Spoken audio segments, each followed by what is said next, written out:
Hello friends, आज की class में हम लोग पढ़ने वाले हैं contractual capacity of the parties. अपने जब भी कोई काम किसी को करने के लिए बोलते हैं तो ये जरूर सोच के बोलते हैं कि वो काम करने के लिए वो सामने वाला योग्य है कि नहीं है, उसके लायक है या नहीं है। ठीक इसी तरह कॉन्ट्रैक्ट एक्ट का सेक्शन 10 भी बोलता है कि एक कॉन्ट्रैक्ट तब भी वैलिड होगा जब वो कैपेबल पार्टीज के बीच में एंटर हुआ है। अगर पार्टीज कैपेबल नहीं है तो कॉन्ट्रैक्ट वैलिड नहीं हो सकता है। तो सर कौन लोग कैपेबल है और कौन लोग कैपेबल नहीं है वो हम आज की क्लास में देखने वाले हैं।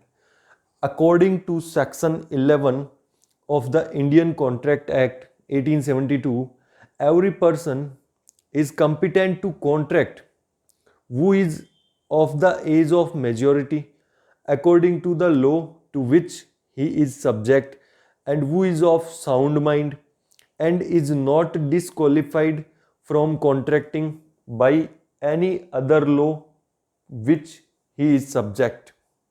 सेक्शन 11 जो है कॉन्ट्रैक्ट एक्ट का, उसके अकॉर्डिंग 3 लोग कॉन्ट्रैक्ट नहीं कर सकते हैं। वो 3 लोग हैं कि माइनर और अनसाउंड माइंड का आदमी और या फिर जिसको किसी भी तरह से डिस्क्वालीफाइड डिक्लेयर कर रखा है। तो फिर एज पर सेक्शन 11 वो is competent to contract. Contract फिर कर कौन सकता है? तो कॉन्ट्रैक्ट करने के लिए वो मेजर होना चाहिए, पर्सन ऑफ साउंड माइंड और इज नॉट डिस्क्वालिफाइड की लिस्ट के अंदर नहीं होना चाहिए। अगर ये तीनों क्वालिटीज है that means he is capable, otherwise he is not capable.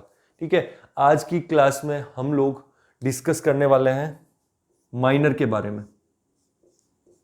Not a minor यानी अगर मेजर है तो कोई दिक्कत ही नहीं है, वो कॉन्ट्रैक्ट कर सकता है आराम से, कोई रोक टोक नहीं है उसको। लेकिन एक माइनर जो है वो कॉन्ट्रैक्ट नहीं कर सकता है।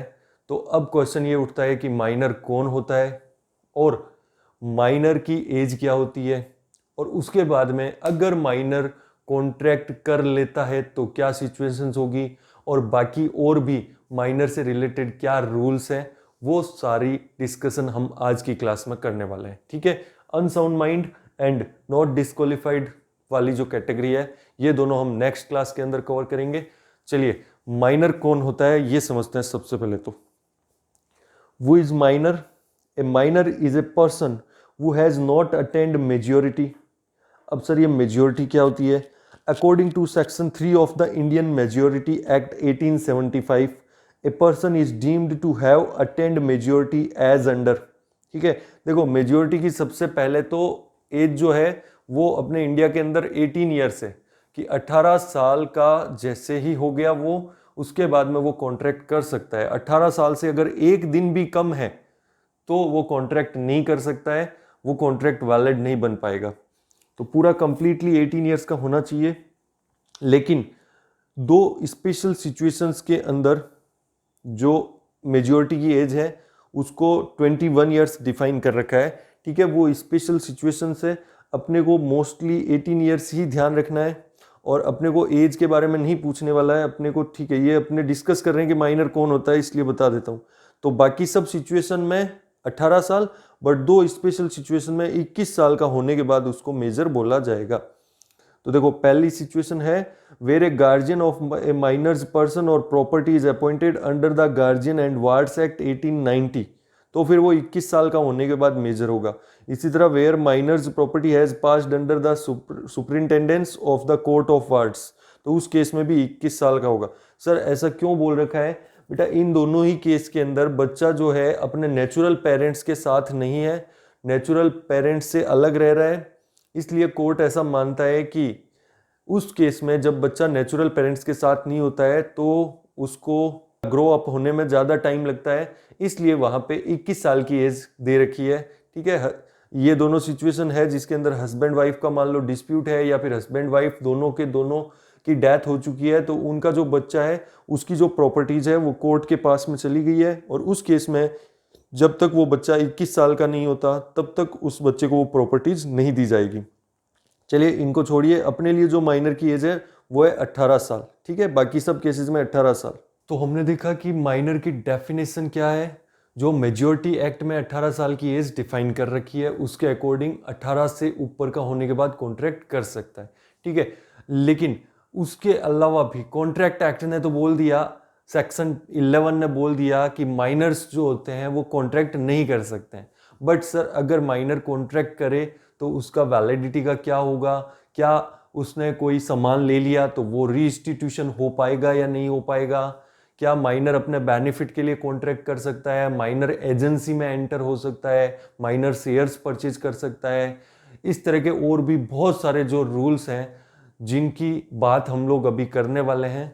चलिए सबसे पहले माइनर से रिलेटेड रूल्स समझने से पहले हम लोग एक लीडिंग केस लो समझ रहे हैं, मोहिरी बीबी वर्सेस धर्मदास घोष। और ये केस लो को मैं इंपॉर्टेंट टिक करूंगा। ये केस लो का नाम आपको याद रखना है, बहुत बार एग्जाम में आया हुआ है और बहुत लीडिंग केस लो है, बहुत इंपॉर्टेंट केस लो है, ठीक है। एग्जाम पॉइंट ऑफ व्यू से आप लोग इसको इंपॉर्टेंट टिक कर लीजिए।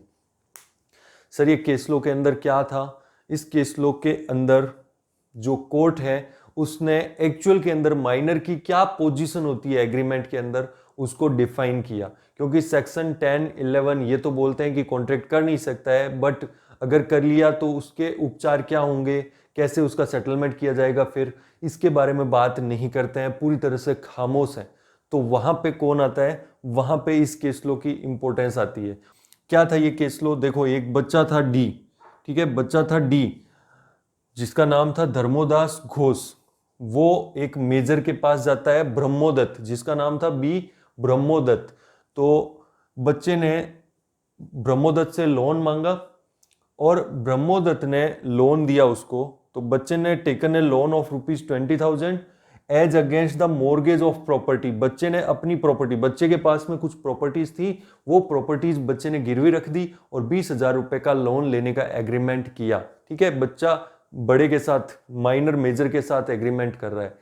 अब 20,000 में से 8,000 रुपए माइनर को आ चुके थे, 8,000 रुपए रिसीव हो चुके थे, बाकी के 12,000 रुपए भी अभी देने थे और प्रॉपर्टी का मॉर्गेज एग्जीक्यूट हो चुका था। अब जैसे ही बच्चा जो था वो, उसको पता चला कि भाई उस माइनर तो कॉन्ट्रैक्ट कर ही नहीं सकता है, तो उसने कोर्ट के अंदर केस कर दिया ब्रह्मोदत्त के अगेंस्ट में और बोला कि भाई मैं तो बच्चा हूं, मैं तो कॉन्ट्रैक्ट कर ही नहीं सकता हूं, तो जो मॉर्गेज है वो मेरा वापस से कैंसिल किया जाए। मॉर्गेज करके जो प्रॉपर्टी ब्रह्मोदत्त के पास चली गई है उसको कैंसिल किया जाए, मॉर्गेज करके वो पेपर्स मेरे को वापस दिए जाए प्रॉपर्टी के। तो कोर्ट जो है उसका जो डिसीजन आया वो बहुत इंपॉर्टेंट है। कोर्ट ने यहाँ पे हर एस्पेक्ट को देखा और फिर अपना डिसीजन दिया। कोर्ट के सामने कुछ क्वेश्चंस थे, पहला कॉन्ट्रैक्ट वैलिड होगा कि नहीं होगा, फिर इस मॉर्गेज को फ्री किया जाए कि नहीं किया जाए, और फिर तीसरा जो ब्रह्मोदत्त की डिमांड थी कि ठीक है बाकी सब तो ठीक है लेकिन जो 8,000 रुपए लोन मैं ऑलरेडी एडवांस दे चुका हूं वो लोन का क्या होगा, वो मुझे वापस चाहिए। तो इन तीनों क्वेश्चन का आंसर इस केस लो में हुआ। पहला, कोर्ट ने कहा एज पर सेक्शन 10, 11 के according a contract with A minor is void, is all together void, it is void ab initio. ये कॉन्ट्रैक्ट शुरू से ही वॉइड है, यानी कि यहाँ पे ये कहेंगे कि ये कॉन्ट्रैक्ट बना ही नहीं, ये एक्चुअल में वॉइड एग्रीमेंट है जो शुरू से ही वॉइड था। तो जब वॉइड है एग्रीमेंट तो फिर मॉर्गेज आप माइनर से वैलिड नहीं करवा सकते हो। इसलिए कोर्ट ने ब्रह्मोदत्त को ऑर्डर दिया कि वो मॉर्गेज जो है उसको फ्री किया जाए तुरंत प्रभाव के साथ में। तो प्रॉपर्टी के डॉक्यूमेंट्स वापस से माइनर के पास में आ गए। अब जो सबसे इंपॉर्टेंट क्वेश्चन बचा, अब ब्रह्मोदत्त कह रहा है कि भाई ये तो ठीक है, माइनर ने अपना प्रॉपर्टी तो वापस ले गया लेकिन जो मैंने 8,000 रुपए उसको दे चुका हूं ऑलरेडी लोन के, जज साहब प्लीज मुझे वो वापस दिलवाइए। और कोर्ट में केस चल रहा था, वहां पे पहले लोअर कोर्ट के अंदर ये केस हार चुका था, उसके बाद में इसकी डेथ हो गई। इसकी डेथ होने के बाद ब्रह्मोदत्त की वाइफ ने, मोहिरी बीबी ने वापस से केस फाइल किया वो 8,000 रुपए की रिकवरी के लिए। इसीलिए केस का नाम है मोहिरी बीबी वर्सेस धर्मदास घोष। मोहिरी बीबी ब्रह्मोदत्त की वाइफ थी, ठीक है। तो मोहिरी बीबी ने जज साहब को अपील की कि जज साहब वो मुझे पैसे वापस दिलवाए जाए, जिसको हम बोलते हैं रीइंस्टीट्यूशन। तो देखो माइनर से रिलेटेड पहला रूल इस केस लो के थ्रू आया, agreement with minor is void ab initio, शुरू से वॉइड होता है। दूसरा, क्या रीइंस्टीट्यूशन होगा वो 8,000 रुपए का? तो कोर्ट ने अपने जजमेंट में क्लियर लिखा कि जब माइनर का एग्रीमेंट वॉइड एब इनिशियो है, ऑल टुगेदर वॉइड है, there can't be reinstitution of the benefit received, यानी कि जो 8,000 रुपए माइनर को रिसीव हो चुके हैं वो 8,000 रुपए वापस भी देने की जरूरत नहीं है।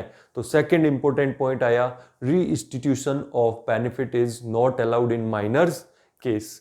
अभी आपके माइंड में आ रहा होगा कि सर ये तो मोहिरी बीवी को नुकसान हो गया, माइनर तो ऐसा कुछ भी कर सकता है, माइनर तो जानबूझ के गलत काम करेगा और उसके बाद में कॉन्ट्रैक्ट वॉइड करवा लेगा, बेनिफिट लेके रख लेगा।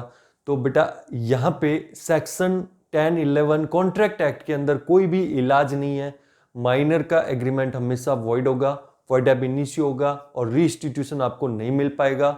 बट कुछ एक्सेप्शनल केसेस के अंदर कोर्ट ऐसा मान सकता है कि जहां पे माइनर ने अपनी माइनॉरिटी पोजीशन का मिसयूज किया है, where minor has abused his minority position, then court में order the minor to reinstitute the benefit.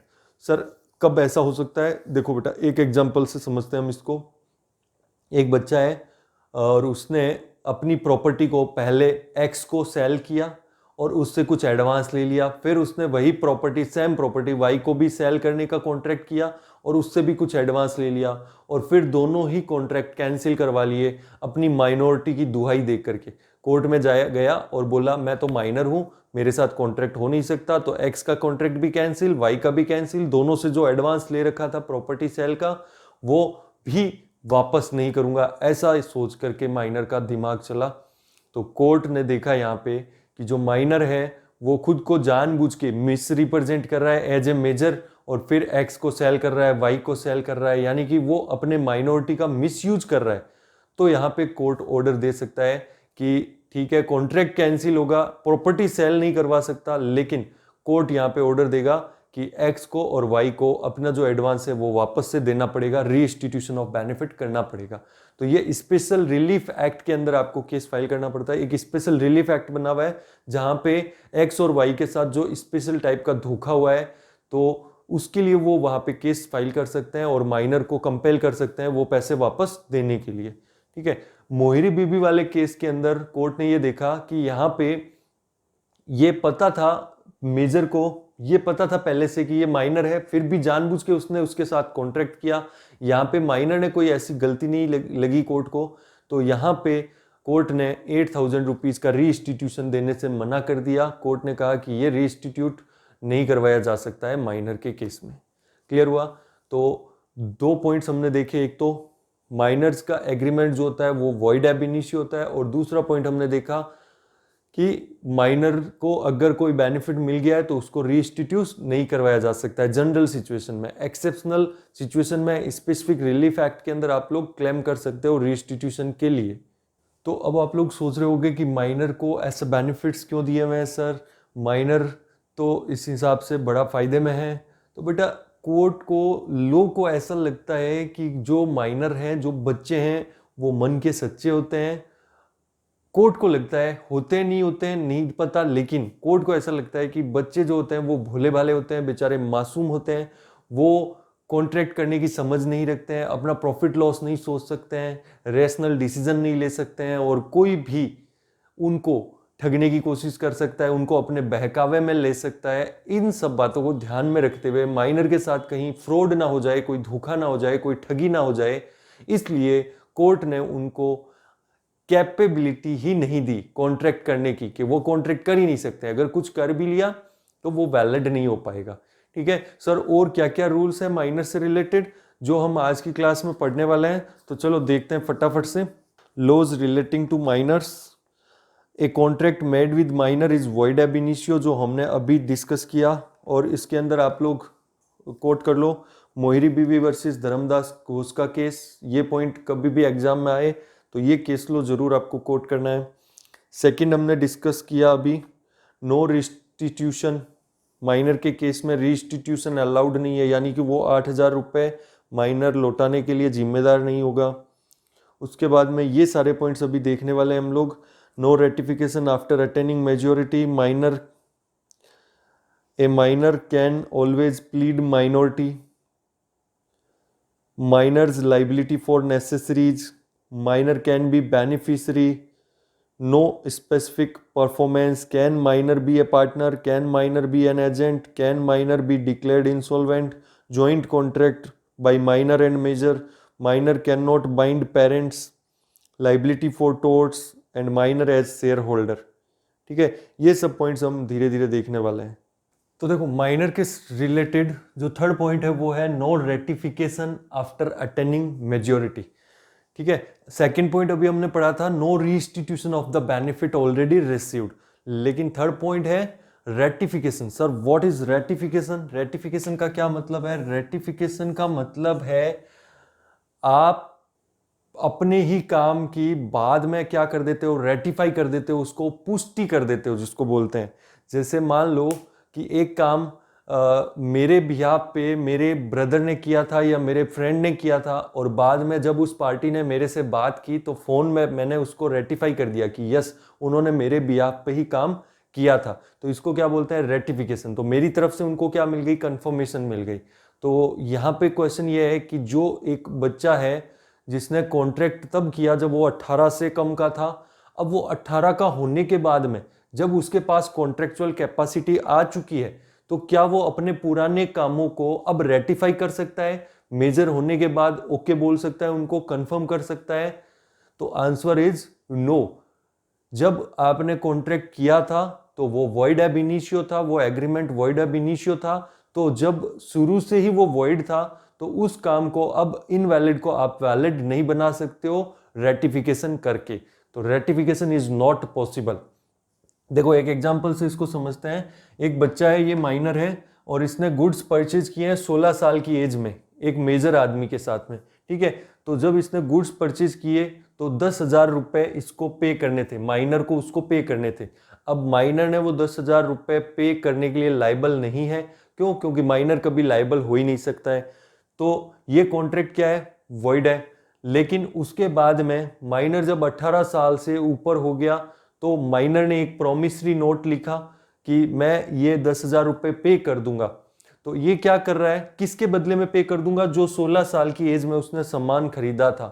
तो बताना ये प्रॉमिसरी नोट वैलिड है? The answer is no, promissory note valid नहीं है। क्यों? क्योंकि वो उस काम के लिए लिखा गया है जो उसने माइनॉरिटी के एज में किया था। तो यहाँ पे जब प्रॉमिसरी नोट लिख रहा है तो बदले में उसको कंसिडरेशन नहीं मिल रहा है, इसलिए ये कॉन्ट्रैक्ट वैलिड नहीं हो सकता है। उसके बाद देखते हैं एक और इंपॉर्टेंट रूल है, ए minor can always plead minority. बहुत इंपॉर्टेंट रूल है। इसको ऐसा भी कहते हैं कि एक माइनर को झूठ बोलने की आजादी है। कोर्ट कहता है बेटा खुला झूठ बोल, तू कोई टेंशन नहीं है, तू झूठ भी बोलेगा तो भी तेरा ही फेवर लेंगे हम लोग।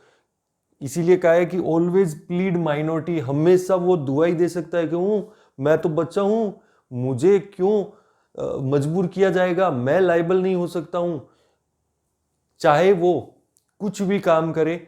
लेकिन ठीक है, फिर भी वो ये बच्चे होने की दुआई हमेशा दे सकता है। सर कैसे? समझे नहीं बेटा। Rule of estoppel does not apply to minor. Sir what is rule of estoppel?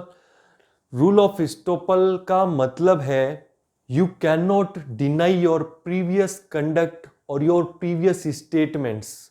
Rule of estoppel कहता है कि आपने जो बात एक बार बोल दी, जो आपने दिखावा एक बार कर दिया, अब आपको उस पर मेंटेन रहना पड़ेगा, अब आपको उस प्रॉमिस को फुलफिल करना ही पड़ेगा। तो ये जो प्रिंसिपल है वो हम सब पे लगता है, लेकिन माइनर्स के ऊपर नहीं लगता है। सर माइनर के ऊपर क्यों नहीं लगता है? क्योंकि बेटा अगर माइनर के ऊपर ये प्रिंसिपल अप्लाई होता है तो फिर जो काम माइनर नहीं करने के लिए बाउंड है डायरेक्टली, उसको इनडायरेक्टली इस रूल के थ्रू करवाया जाएगा कि भाई बच्चा है तो क्या हुआ, रूल ऑफ इस्टॉपल तो तेरे पे लगेगा। तो तूने एक बार जब बोल दिया था कि पैसे दूंगा तो तेरे को देने पड़ेंगे, प्रॉपर्टी बेचूंगा तो बेचनी पड़ेगी। तो अगर रूल ऑफ इस्टॉपल कोर्ट लगा देता तो फिर क्या मतलब रह जाता। इसलिए लॉ ने कहा कि जो रूल ऑफ इस्टॉपल है वो माइनर पे नहीं लगता है, और माइनर हमेशा अपनी माइनॉरिटी की प्लीड दे सकता है, चाहे भले ही उसने बोला हो कि मैं तो मेजर था, प्रॉपर्टी बेचने के लिए उसने झूठ बोला है, लेकिन झूठ बोलने के बाद भी क्या वो अपने स्टेटमेंट चेंज कर सकता है? The answer is yes. जब उसने प्रॉपर्टी की डील करनी थी, गुड्स परचेज करने थे, तो उसने सामने वाले को बोला कि मैं मेजर हूं, लेकिन बाद में उसने बोला कि मैं तो बच्चा हूं। तो क्या वो ऐसा बोल सकता है? द आंसर इज यस, वो अपने स्टेटमेंट चेंज कर सकता है, उसके बावजूद भी कोई वैलिड कॉन्ट्रैक्ट नहीं बन जाएगा। अगर वो माइनर है तो कॉन्ट्रैक्ट वॉइड ही रहेगा। तो नेक्स्ट मोस्ट इंपॉर्टेंट पॉइंट है minor's liability for necessaries. Necessaries क्या होती है? जीवन की मूलभूत आवश्यकताएं। तो सेक्शन 68 डील करता है नेसेसरीज के बारे में। तो सबसे पहले तो देखो बेटा, नेसेसरीज के लिए आप लोग ये चीज माइंड में क्लियर कर लो कि necessaries depends on the life and state of the minors. ठीक है, हर आदमी की अलग स्टेटस होती है, अलग लाइफ होती है, तो उसके जीने के जो तरीके हैं उसके ऊपर उसकी आवश्यकताएं डिपेंड करती है। किसी आदमी के लिए आवश्यकताओं में रोटी, कपड़ा और मकान सिर्फ यही हो सकता है, लेकिन किसी के लिए आवश्यकताएं बहुत बड़ी हो सकती है। सर जैसे एक बच्चा है जो शुरू से एसी के अंदर ही रहा है, तो उसके लिए एयर कंडीशन भी जो है उसकी नेसेसरीज के अंदर आ सकता है। ठीक है, और एक जनरल बच्चा जो गरीब बच्चा है उसके लिए एसी नेसेसरीज के अंदर नहीं आता है। तो नेसेसरीज है वो नेचर क्या है, बच्चे का क्या स्टेट है उसका, उसके ऊपर भी बहुत कुछ डिपेंड करता है। बट जनरली क्या चीज़ों को नेसेसरीज माना जाता है? फूड, क्लोथिंग, शेल्टर यानी रहने के लिए जगह, एजुकेशन नेसेसरी के अंदर आता है, medical facilities and marriage of female etcetera are treated as necessaries in India. ठीक है, फीमेल अगर कोई लड़की है उसकी अगर शादी करवाने का खर्चा है तो वो भी नेसेसरीज में कवर होता है। सर आप बात क्या करना चाहते हो? बात इतना सा है कि लो अपने को बोलता है कि अगर आपने माइनर को या उसके किसी डिपेंडेंट को नेसेसरीज सप्लाई की है तो उन नेसेसरीज के लिए आप माइनर की प्रॉपर्टी से क्लेम कर सकते हो। आप माइनर से पर्सनली नहीं मांग सकते, लेकिन उसकी प्रॉपर्टी से क्लेम कर सकते हो। सर माइनर यानी 18 साल का बच्चा, उसका डिपेंडेंट मतलब मान लो एक बच्चा है 12 साल का, उसकी 6 साल की एक छोटी सिस्टर भी है, तो वो उसके ऊपर ही डिपेंडेंट है, पेरेंट्स है नहीं, तो वो 6 साल की बच्ची भी क्या है, डिपेंडेंट है। तो अगर आपने उस बच्ची के ऊपर भी कोई खर्चा किया है तो वो आप माइनर की प्रॉपर्टी से क्लेम कर सकते हो।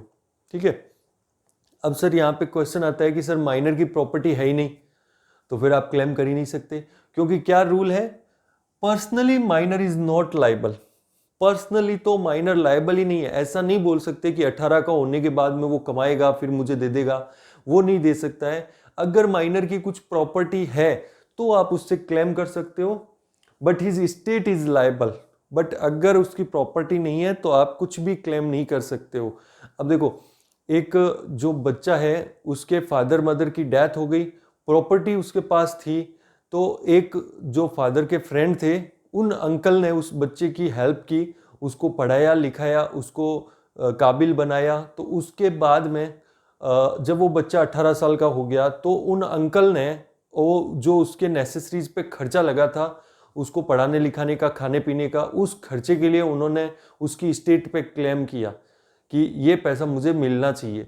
तो बताना क्या क्लेम वैलिड है? Yes of course claim valid है। सर और क्या क्या, कई बहुत सारे इस पे केस क्लोज हो रखे हैं।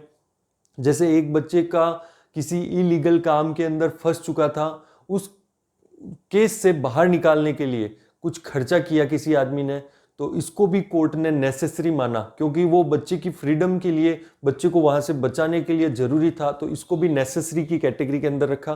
तो नेसेसरीज के अंदर बहुत सारी चीजें कवर होती है।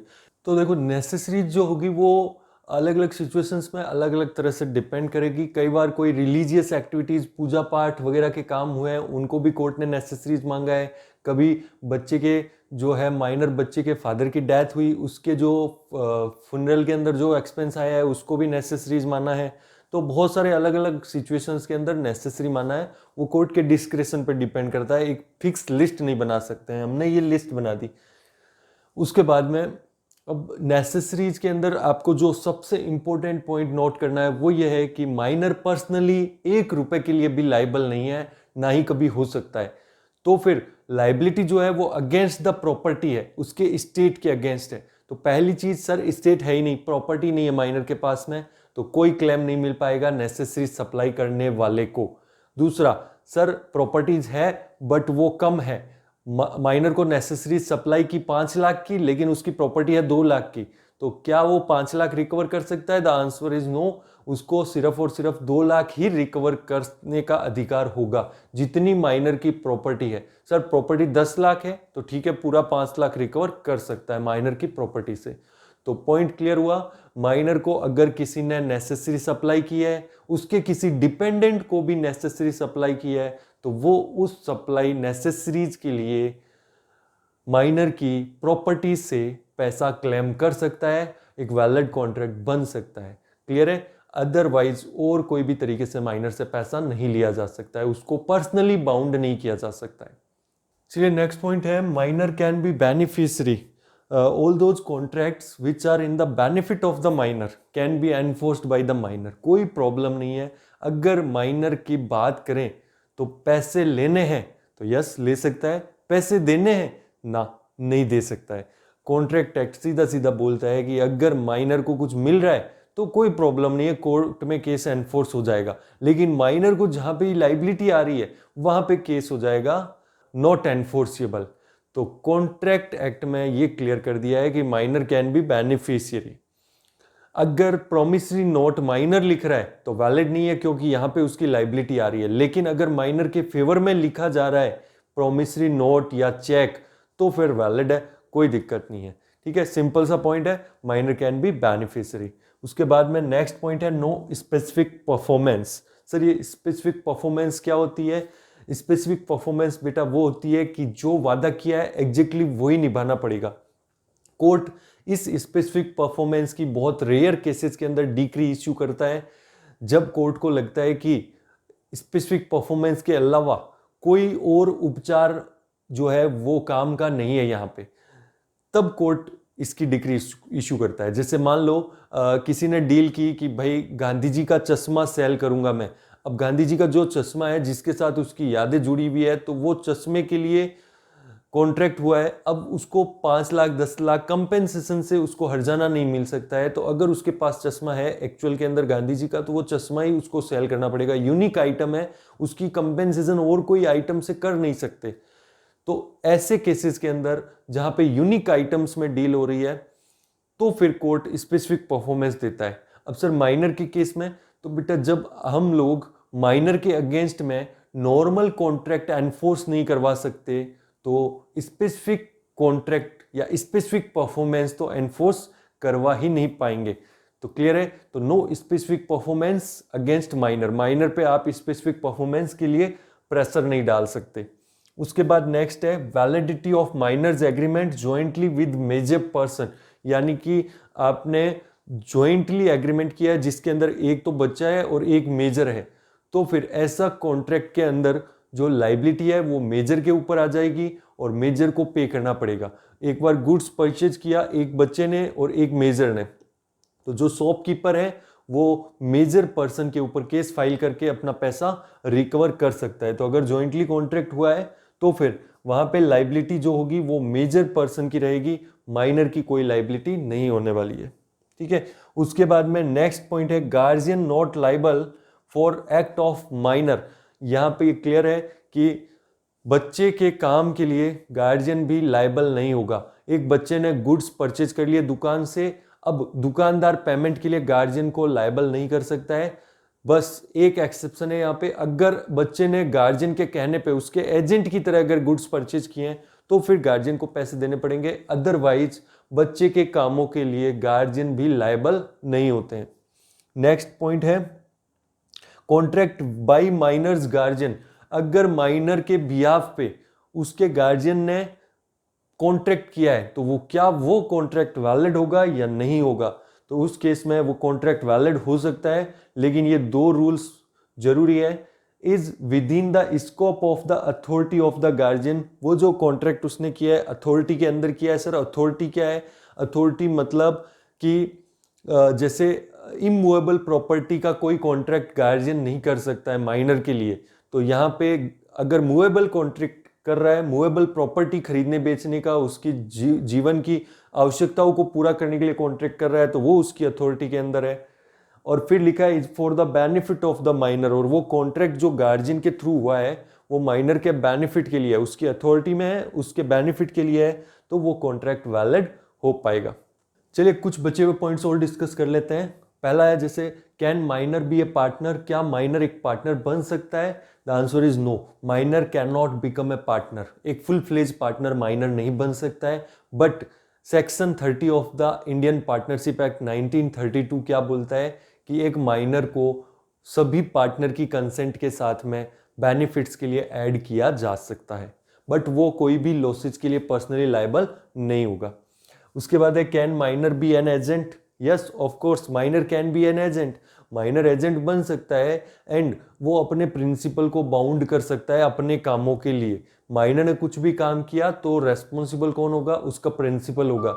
माइनर की पर्सनली कोई लाइबिलिटी नहीं होती है और जो भी उसके काम है उसके लिए सिर्फ और सिर्फ कौन लायबल होगा? प्रिंसिपल लायबल होगा। तो माइनर एजेंट बन सकता है, उसके बेनिफिट का सौदा है, कोई दिक्कत नहीं है। उसको पर्सनली उसने कुछ गलत काम भी कर दिया तो भी उसके लिए प्रिंसिपल लायबल होगा, माइनर लायबल नहीं होगा।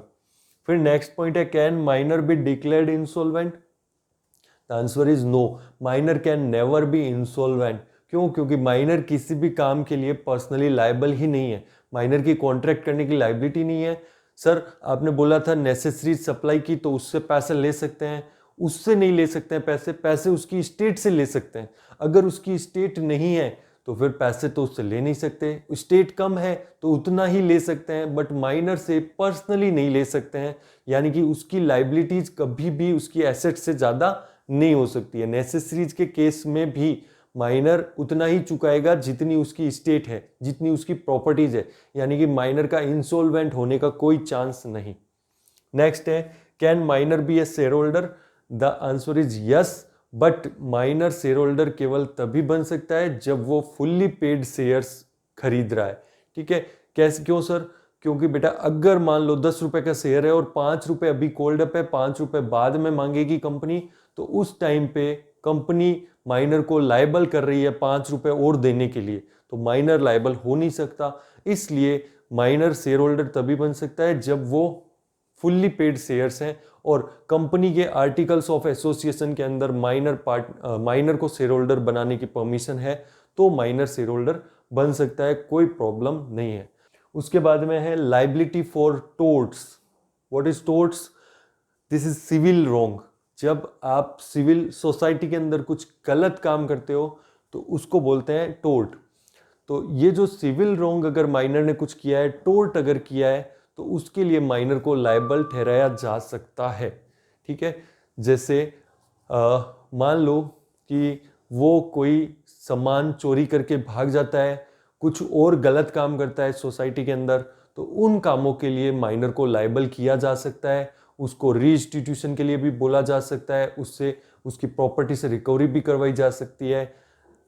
जैसे एक एग्जांपल की बात करते हैं हम लोग। एक बार एक बच्चे ने एक घोड़ा जो है वो रेंट पे लिया। बच्चा गया घोड़े वाले के पास में कि मेरे को घोड़े की सवारी करनी है।